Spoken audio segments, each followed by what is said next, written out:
Welcome back to Rabid Noise on Rabid Radio. Joining me on the program now is the one and only Dez Fafara from Devildriver. How's it going tonight, man?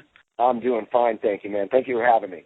Anytime, dude. Well, you're just about to hit the road down here next month with Whitechapel for 3 shows in support of your latest album, Winter Kills. And we recently saw you guys earlier in the year at Soundwave. What was it that made you guys come back down so soon? Well, first of all, we have a great following and we have a good time when we come to Australia. But we did Soundwave and we didn't do any off days. And when we didn't do any off shows, I said, "Hey, AJ, it's been a while since we've come down and we've headlined. What do you feel about us coming down and headlining after Soundwave since we're not doing any off shows during those Soundwave shows?" And he said, "Yeah, let's do it." So we eventually just put together the package. You know, in the United States, we went out with Whitechapel for almost 8 weeks. Here in the United States, it was a great crowd. It was every night, and the bands got along real well as well as the crew. So we just figured this would be great to take down under, you know? Oh yeah, we're definitely getting spoiled.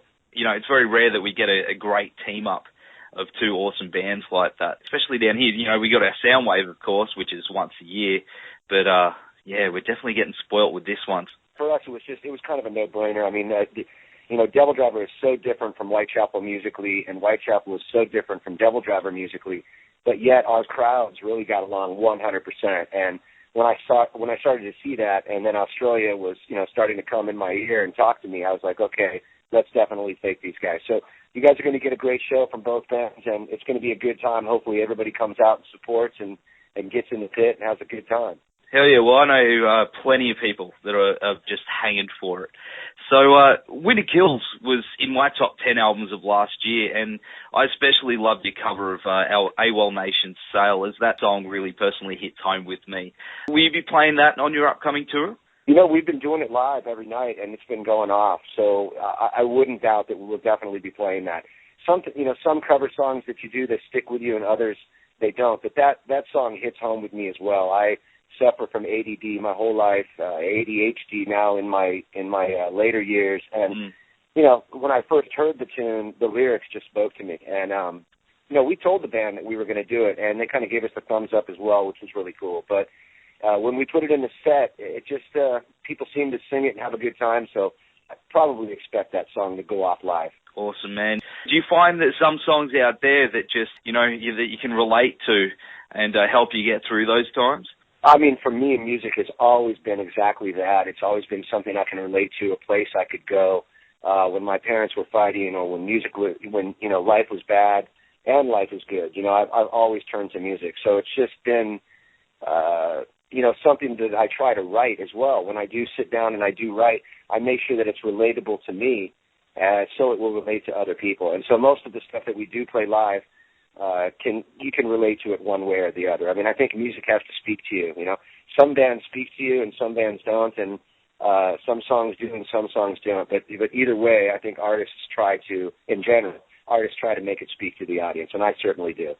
I believe you do too, man. You do it very well. You know, a lot of your lyrics are very relatable, you know, a lot of this personal stuff. So, you know, thanks for helping some of us dudes get through the hard times, man.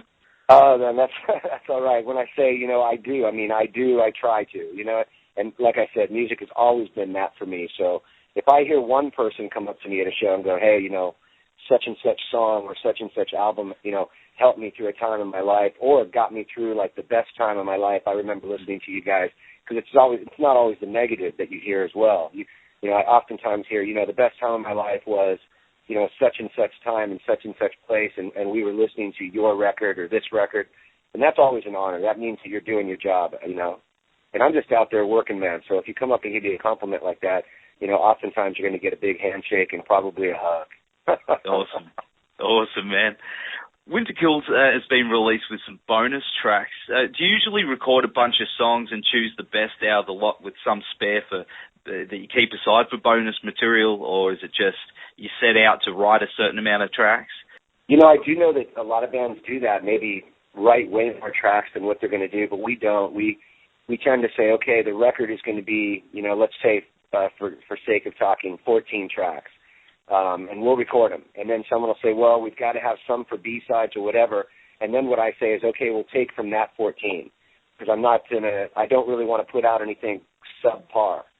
So I've really hated the thought all my life of doing B-side tracks, but you need them, to put them in movie soundtracks, et cetera, et cetera. So, but no, I find that what we do is dwindle down the tracks that we think are going on the record, and that's even within that is a difficult process for me artistically. It's like, how do you say that? Because we may say, okay, this song is the B-side, and I'm like, are you kidding? I gave more of myself on that song, and so did the drummer, and so did the guitar player. So, that's you got to straddle the fine line of trying to be an artist at that point, and then trying to get your job done for the record company, and not whining about it and trying to be so artsy about it, And you just dwindle it down and give them the track. It would be hard, but man, what's that track? Shutter. Yeah, that's amazing, that song, man. Like, it's got the best groove. That would have been hard to sort of go, leave it on or leave it off, but then it's on there now, and it's just, man, it's awesome. Yeah, it's a difficult process, man. I mean, throughout my whole career, that's been a very difficult process. Whenever you get to that point, with like, okay, which ones are the B-side? And you're like, B-side, like, I don't even want to hear that, but that just means you're giving 100%, and I won't put out anything that I don't think, is 100%. I think people know that about myself and Devildriver. So that being said, like I said, you dwindle it down and you bite the bullet. Well, you've traveled the world many times over, and you've probably seen some pretty crazy stuff along the way on your adventures. What's been the strangest or craziest thing you've seen while being out on tour? Well, had a couple near-death experiences, in tour buses and otherwise. But, I mean, as far as crazy stuff goes, a lot of the crazy stuff that's on the road just has to stay on the road over the years, you know what I mean?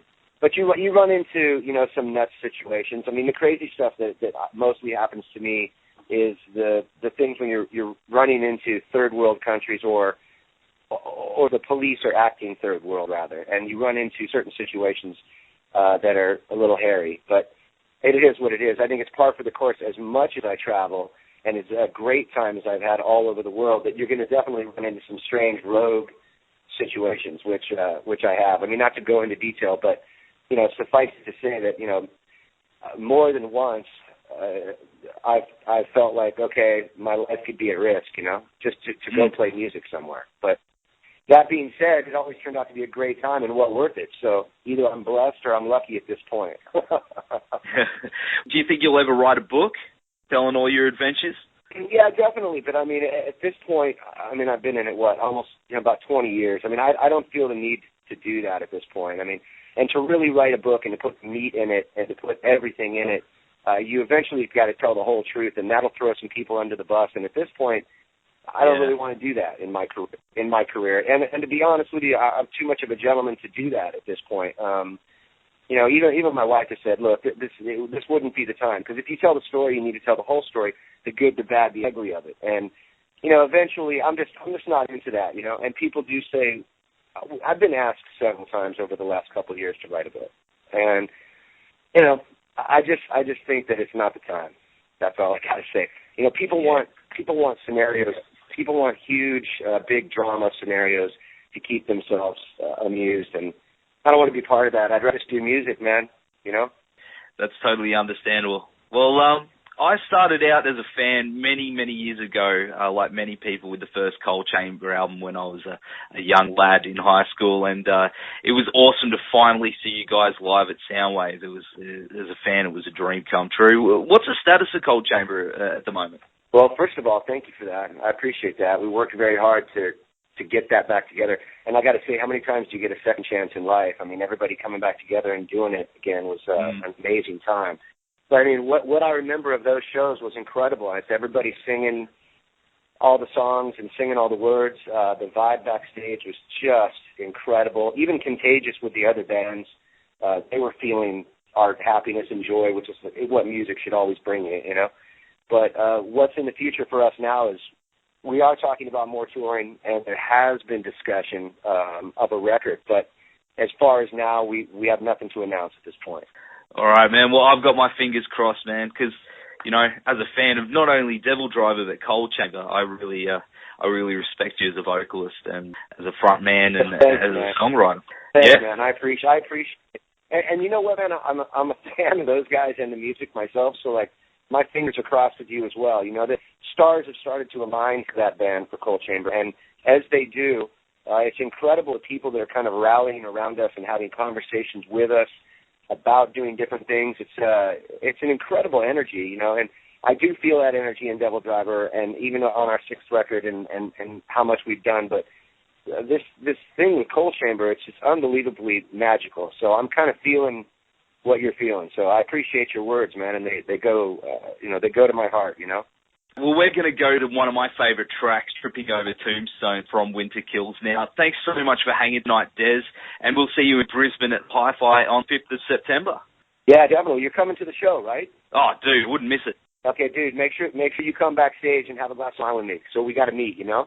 That'd be awesome, man. Anybody who supports the band, man, I automatically invite them back and like to shake their hands. It's like I have an enormous amount of gratitude over the years that I've been in it. So that's how I pay it forward, you know? So come back and say hello to me and all the guys. We'd love to see it.